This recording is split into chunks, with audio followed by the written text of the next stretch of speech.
نحمده ونصلي على رسول الكريم بسم اللہ الرحمن الرحیم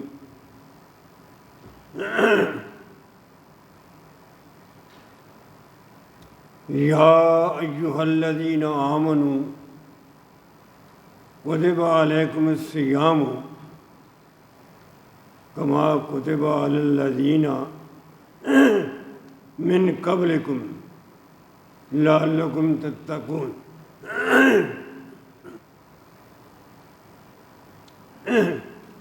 سامعین محترم، گزشتہ 6 روز سے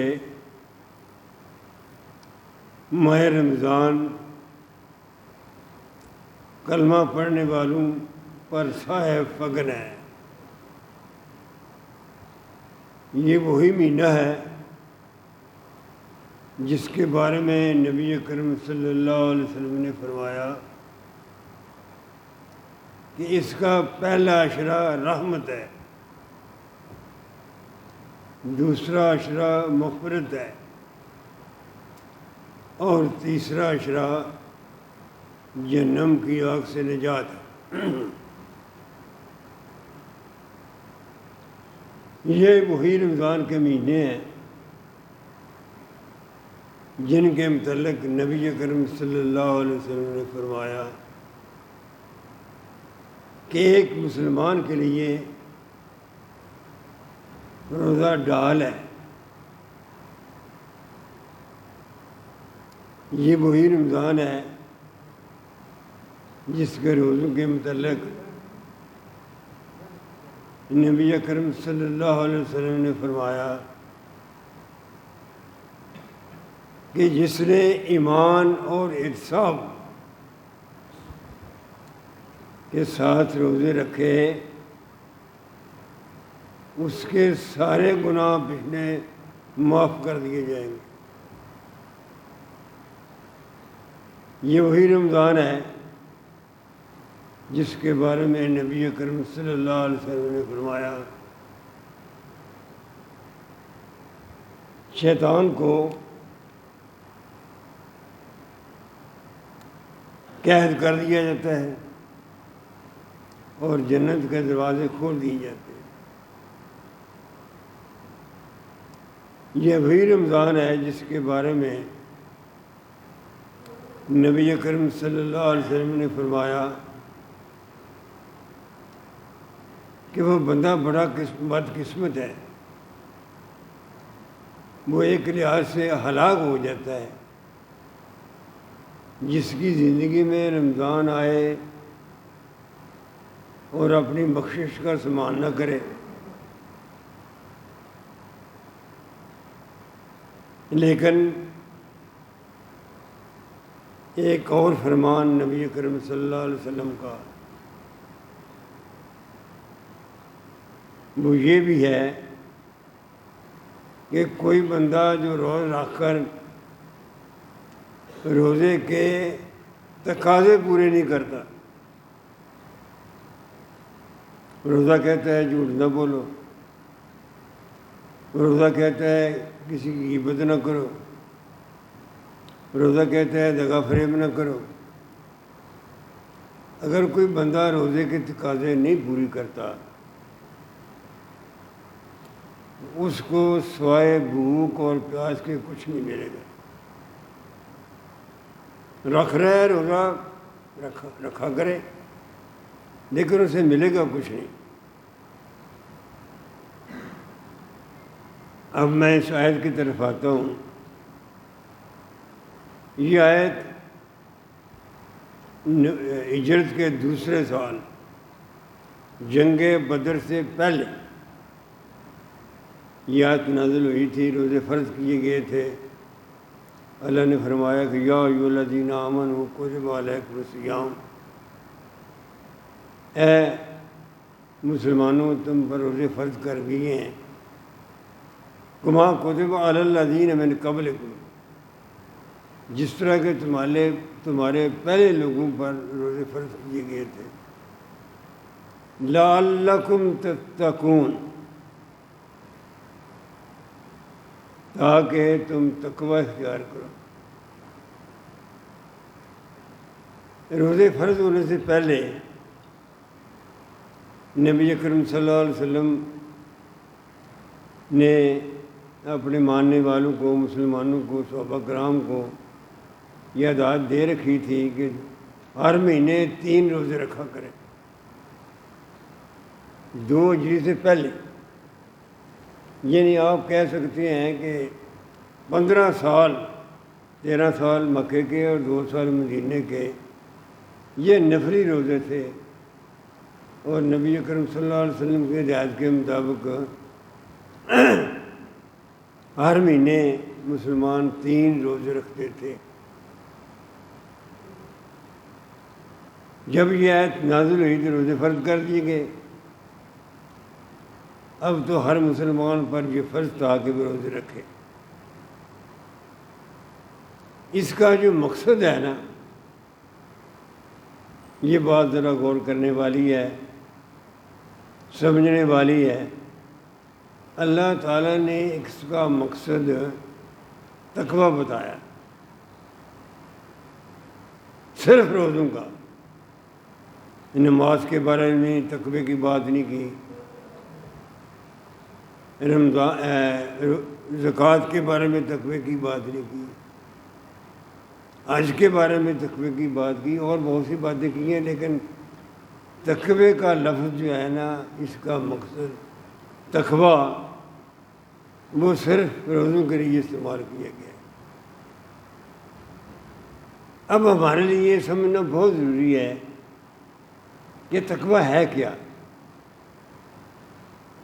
اگر ہم اس کو سمجھیں گے تقوی کو، تو پھر ہی اس کا مقصد پورا ہوگا نا۔ اگر تقوی کی سمجھنی آتی یا سمجھنی ہے تو پھر روزہ رکھنا ذرا ایک ایسا کام ہے جس کے متعلق کوئی گارنٹی نہیں دی جا سکتی۔ سامعین محترم، تقوی کے متعلق میں نے کئی دفعہ بات کی ہے، آج پھر ذرا وضاحت کے ساتھ کرتا ہوں۔ تقویٰ کیا ہے؟ اس لیے کہ اس کو سمجھے بغیر بات بنتی نہیں۔ تقویٰ یہ ہے مختصر الفاظ میں کہ آدمی 2 باتیں ذہن میں رکھے، صرف 2 باتیں۔ آدمی کلمہ پڑھنے والا مسلمان 2 باتیں ذہن میں رکھے۔ پہلی بات تو یہ ہے کہ اللہ تعالیٰ مجھے دیکھ رہا ہے، میں جہاں کہیں بھی ہوں، باتیں کر رہا ہوں، چل رہا ہوں، بیٹھا ہوا ہوں، کوئی کام کر رہا ہوں، وضو سے ہوں یا بغیر وضو کے ہوں، اللہ مجھے دیکھ رہا ہے، میں اس کی نگاہ سے بچ نہیں سکتا۔ یہ پہلی بات ہے۔ دوسری بات یہ ہے کہ میں نے اس کے سامنے حاضر ہونا ہے۔ ایک دن ایسا آنے والا ہے کہ میں نے اللہ کے سامنے حاضر ہونا ہے اور اپنے کیے کا حساب دینا ہے۔ یہ 2 باتیں ہیں، 2 رویے ہیں۔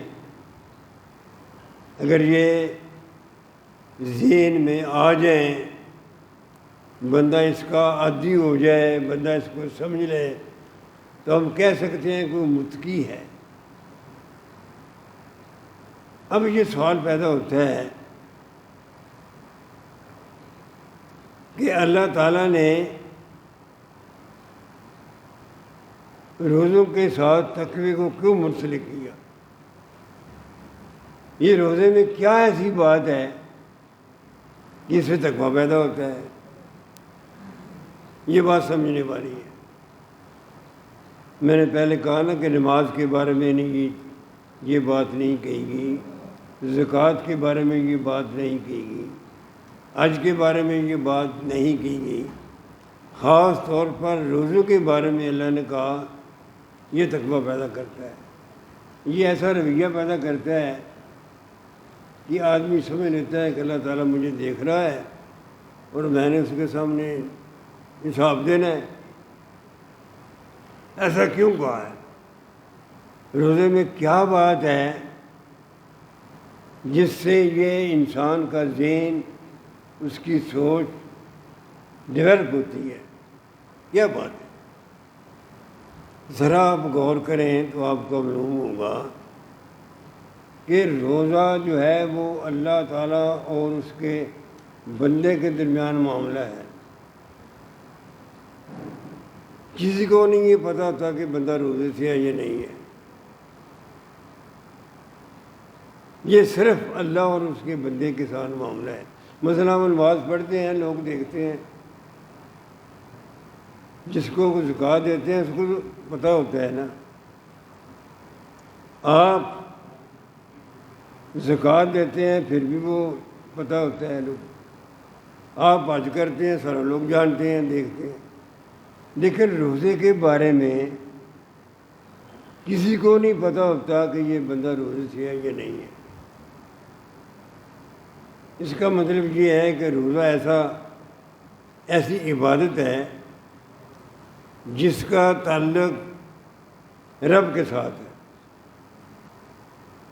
رب کے سوا کسی کو نہیں پتہ ہوتا کہ کوئی فلاں آدمی روزے سے ہے یا نہیں ہے۔ اور پھر روزہ دار کی کیفیت دیکھو، وہ اگر فرض کرو گرمی کا موسم ہے، سخت پیاس لگی ہے، وہ تنہا ہے کسی کمرے میں، کوئی اسے دیکھ نہیں رہا، پھر بھی وہ پانی نہیں پیے گا۔ کیوں؟ وہ کہتا ہے یار میں پانی پیوں گا تو روزہ ٹوٹ جائے گا، اللہ تعالیٰ مجھے دیکھ رہا ہے۔ گویا اس کے ذہن میں یہ خیال کہ اللہ تعالیٰ مجھے دیکھ رہا ہے، یہ چیز ڈیولپ ہوتی ہے، اور یہ روزہ ہی اس کی تربیت کر سکتا ہے۔ یہ ایسی عبادت ہے جو یہ چیز، اس سے بندے میں ایک شعور پیدا ہو جاتا ہے، آہستہ آہستہ آہستہ آہستہ بندہ عادی ہو جاتا ہے۔ بندہ سمجھتا ہے یار رب مجھے دیکھ رہا ہے، مجھے کوئی ایسا کام نہیں کرنا چاہیے جو رب کو پسند نہ ہو۔ اب میں نے نبی کریم صلی اللہ علیہ وسلم کی حدیث بیان کی، اور یہ میں نے کہا کہ آپ نے فرمایا کہ رمضان کے مہینے میں شیطان کو قید کر دیا جاتا ہے اور جنت کے دروازے کھول دیے جاتے ہیں۔ اب سوال بڑا سخت ہے، یہاں میں کرنے والا ہوں، ذرا توجہ فرمائیے کہ کیا یہ ہر روزہ دار کے لیے بات ہے؟ کیا ہر روزہ دار جو ہے اس کا جو شیطانی قوت ہے اس کے اندر وہ واقعی قید ہو جاتی ہے؟ اس کا جواب یہ ہے کہ مشاہدات بتاتے ہیں، دیکھنے والے دیکھتے ہیں، اور نبی اکرم صلی اللہ علیہ وسلم کی حدیث بھی اس کی تائید کرتی ہے کہ ہر بندے کا جو شیطانی اس کے اندر قوت ہے۔ شیطان کا مطلب کیا ہے کہ شیطان تو ایک ابلیس تو دنیا میں ہے نا، لیکن ایک بندے کے اندر بھی شیطان ہوتا ہے۔ وہ چاند کیا ہے؟ غلط کام کرنے کی صلاحیت، نیک کام کرنے کی صلاحیت موجود ہے، بد کام کرنے کی بھی صلاحیت موجود ہے۔ تو میرا سوال یہ ہے کہ کیا ہر بندہ جس نے روزہ رکھا ہے اس کا اندر کا شیطان قید ہو جائے گا؟ تو جواب میں نے عرض کیا ہے کہ مشاہدہ یہی ہے کہ ایسا نہیں ہوتا، ایسا نہیں ہوتا۔ بعض بندے باقی اس طرح کے ہیں جو رمضان کے مہینے میں، ایک یہ موسم ہے، موسم بہار ہے نیکیوں کا، وہ راغب ہو جاتے ہیں نیکی کی طرف، مسجد آتے ہیں، نماز پڑھتے ہیں، تلاوت کرتے ہیں اور بہت سے نیک کام کرتے ہیں، زکوٰۃ دیتے ہیں، ایسا ماحول بن جاتا ہے۔ لیکن ہر آدمی کا یہ ماحول نہیں بنتا۔ ایسی بات نہیں ہے، کیا ہمارے سامنے کی بات نہیں ہے کہ بعض لوگ آپ کے علم میں ہے، خاص طور پر تاجر حضرات، کیا یہ روزے کے تقاضے پورے کرتے ہیں؟ میں ساروں کی بات نہیں کر رہا، میں ایک مسئلے کی بات کر رہا ہوں، مسئلے کی بات کر رہا ہوں کہ ہر آدمی اس میں شامل نہیں ہوتا کہ اس کا اندر کا شیطان قید ہو جائے، جنت کے دروازے کھول دیے جائیں، یہ ایسی بات نہیں ہے۔ اس کا اندر کا شیطان تب ہی قید ہوگا، وہ اس حدیث کا تب ہی مصداق بنے گا جس میں نبی اکرم صلی اللہ علیہ وسلم نے فرمایا کہ ایک آدمی جو روزہ ایمان اور انصاف کے ساتھ رکھتا ہے اس کے گناہ معاف کر دیے جاتے ہیں۔ تب ہی ہوگا جب وہ روزے کے تقاضے پورے کرے گا۔ اگر وہ روزہ رکھ کے تقاضے پورے نہیں کرتا تو پھر وہ اس حدیث کا مصداق بن جائے گا جس میں نبی کریم صلی اللہ علیہ وسلم نے فرمایا کہ ایک آدمی جو روزے کے تقاضے پورے نہیں کرتا، روزے کا مقصد بھول جاتا ہے، اپنے دل میں جو آئے وہ بات کر دیتا ہے، نہ اسے جھوٹ بولنے میں شرم آتی ہے، نہ اسے غیبت کرنے میں خیال آتا ہے، نہ اسے کسی کو دغا فریب کرنے میں خیال آتا ہے خدا کا، تو ایسا آدمی جو ہے وہ روزہ رکھے یا نہ رکھے، اگر رکھتا ہے تو اس کی بھوک پیاسی ہے، اس کو اجر کو نہیں ملے گا۔ یہ صورتحال ہمارے معاشرے کی ہے، ہم دیکھتے ہیں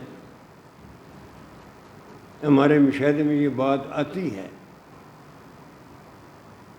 کہ بعض لوگ تو روزہ رکھ کے باقی وہ اپنے آپ کو پابند کر دیتے ہیں کہ یار ٹھیک ہے روزہ رکھا ہوا ہے، میں نے، مجھے ایسی بات تو نہیں کرنی چاہیے، مجھے جھوٹ تو نہیں بولنا چاہیے، دغا فریب تو نہیں کرنا چاہیے، کسی کا حق تو نہیں مارنا چاہیے۔ ایسے بندے ہیں، لیکن یہ بھی ہمارے مشاہدے میں یہ بات آتی ہے، ہمارے اسی معاشرے میں لوگ روزہ رکھ کے سارے کام کرتے ہیں۔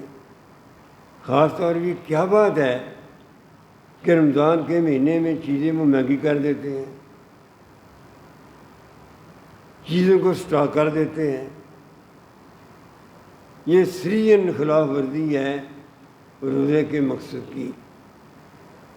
اس لیے جو بات میں عرض کرنا چاہتا ہوں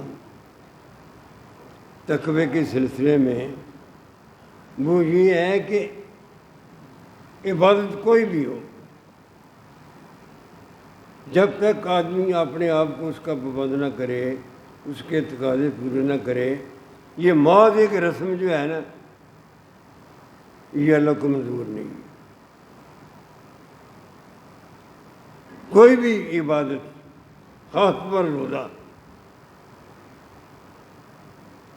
اس کا مقصد یہ ہے کہ وہ آدمی سمجھے کہ اللہ تعالیٰ مجھے دیکھ رہا ہے، میں کہیں قابو آ جاؤں گا، میں یہ گناہ کیوں کروں جو اللہ تعالیٰ مجھے دیکھ رہا ہے تو میں کیوں کروں۔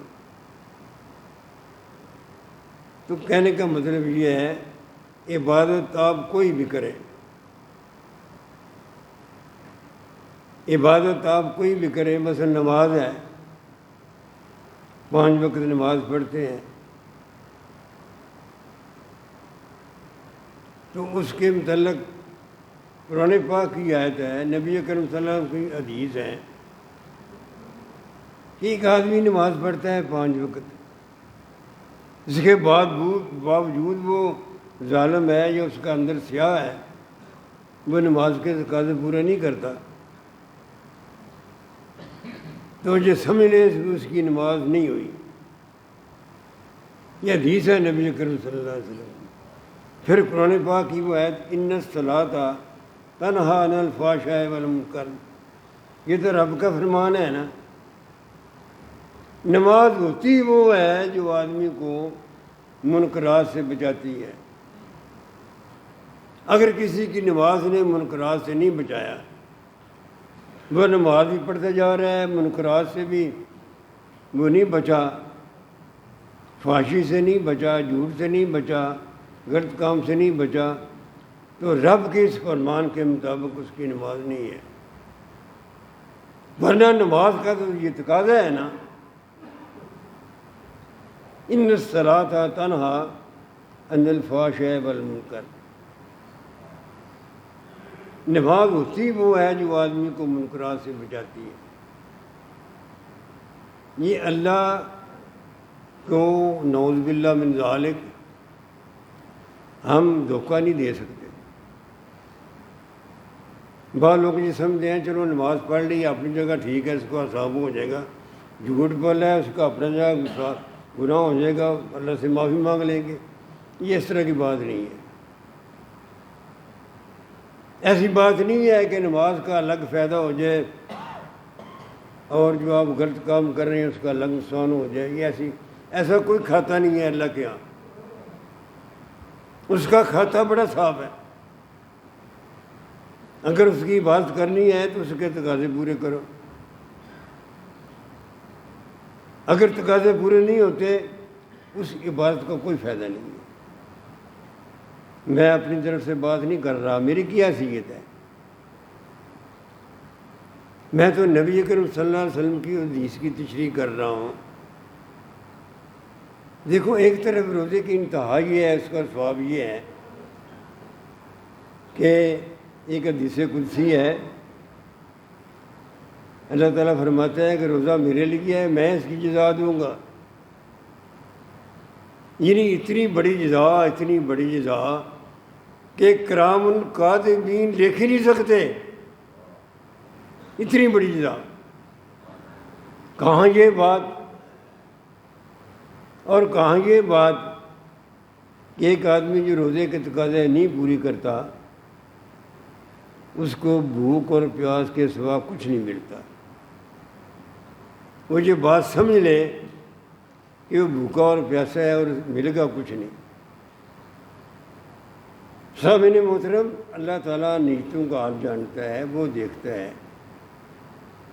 اگر اندر دل کے اندر اللہ کا خوف آئے ہی نہیں، تقویٰ پیدا ہوا ہی نہیں، تو پھر رسم ہے جو ہم پوری کر رہے ہیں، چاہے نماز پڑھ رہے ہیں چاہے روزہ رکھ رہے ہیں۔ مثلا میں ذرا تلخ باتیں کر رہا ہوں، ہمارے آدمی بہت سے حج کر کے آتے ہیں، کتنے ہیں جن پر حج کا اثر ہوتا ہے اور آ کے ان کی زندگی بالکل بدل جاتی ہے، وہ صاف شفاف ہوتے ہیں۔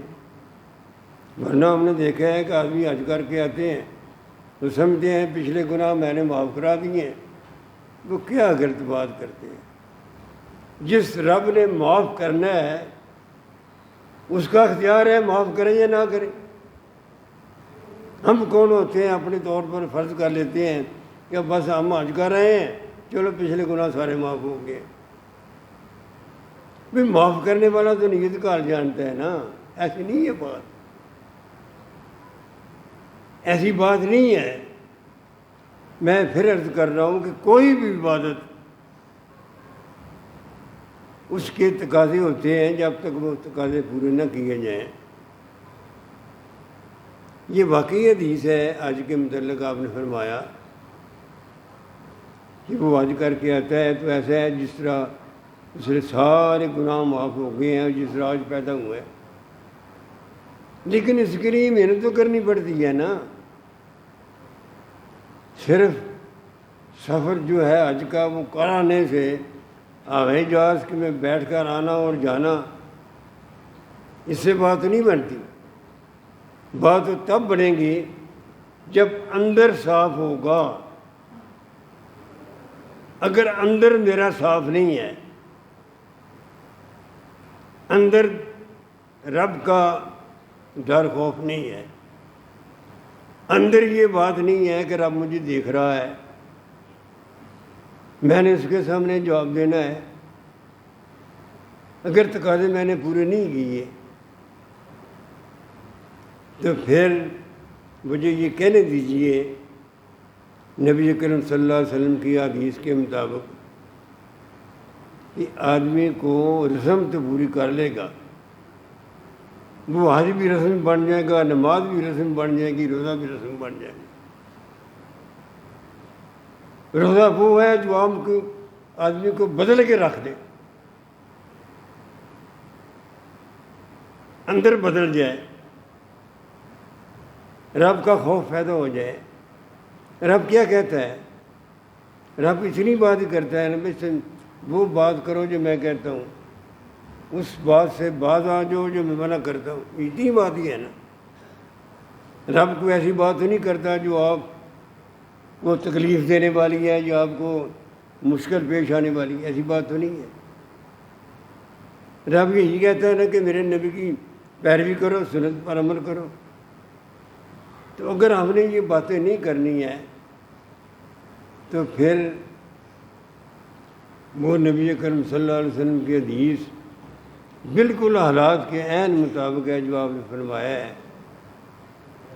ایک آدمی جو روزے کے تقاضے نہیں پوری کرتا،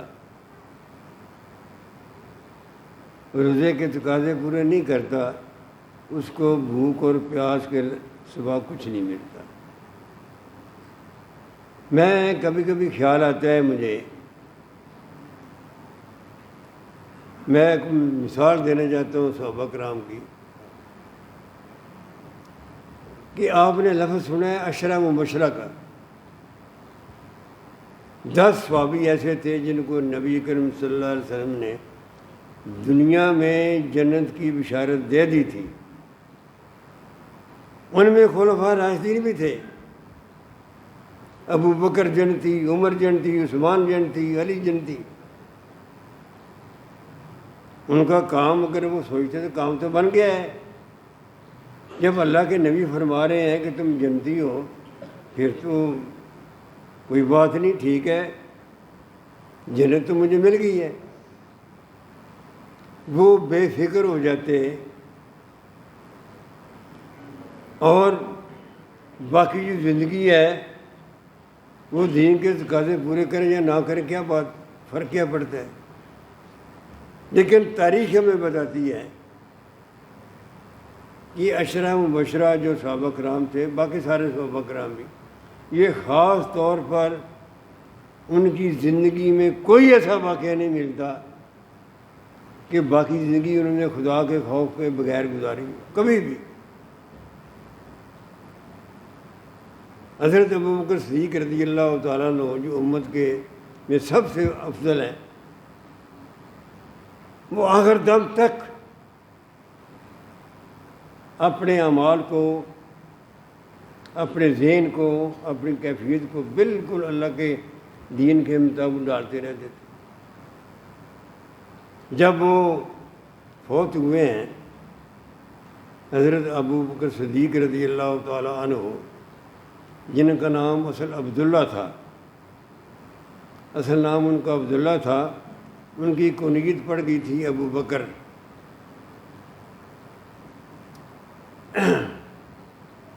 تو جب وہ فوت ہوئے ہیں، حضرت عائشہ صدیقہ رضی اللہ تعالی عنہا ام المومنین، آپ کی بیٹی تھیں لیکن امت کی ماں تھی، نبی کریم صلی اللہ علیہ وسلم کی زوجہ محترمہ تھی۔ آپ نے انہیں فرمایا، اے عائشہ دیکھو جو میرے کپڑے ہیں نا، یہ جن کپڑوں میں میں اس وقت پہنے ہوئے کپڑے پہنے ہیں جیسے بھی ہیں، ان کپڑوں میں ہی مجھے دفن کر دینا۔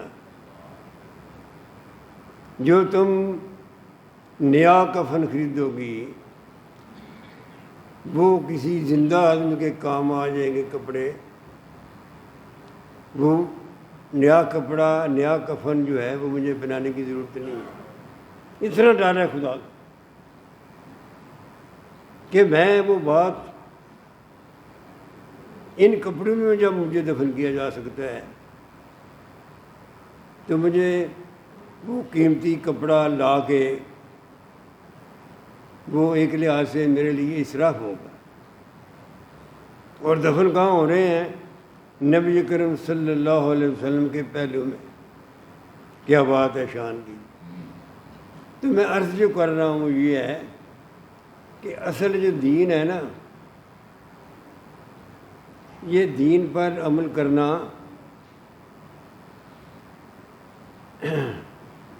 علامہ اقبال کا ایک شعر ہے نا، تم یہ گوئم بلزم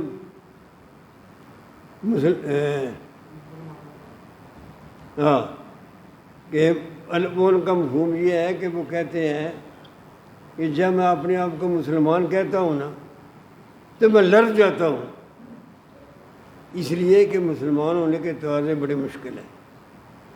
میں ساری میری گفتگو کا جو خلاصہ ہے وہ یہی ہے، آپ روزہ رکھیں، نماز پڑھیں، حج کریں، زکوٰۃ دیں، اس میں صرف خدا کا خوف، اس کی رضا چاہیے۔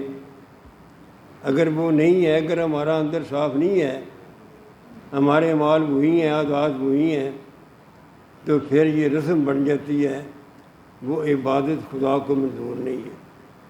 تو یہ میں نے عرض کر رہا تھا، یہ قرآن پاک کی ہے، یا ایھا الذین آمنوا کتب علیکم الصیام کما کتب علی الذین من قبلکم لعلکم تتقون۔ یہ روزے فرض کیے گئے ہیں تم پر اس لیے کہ تاکہ تمہیں تقویٰ کی کیفیت پیدا ہو۔ تقوی کی میں نے تشریح کر دی ہے کہ آدمی میں یہ خیال ہو اللہ تعالیٰ مجھے دیکھ رہا ہے، ہر وقت دیکھ رہا ہے، ہر وقت دیکھ رہا ہے، اور میں نے اس کے سامنے حساب دینا ہے۔ اللہ ہمیں عمل کی اور سمجھ کی توفیق دے۔ وما علینا الا البلاغ المبین۔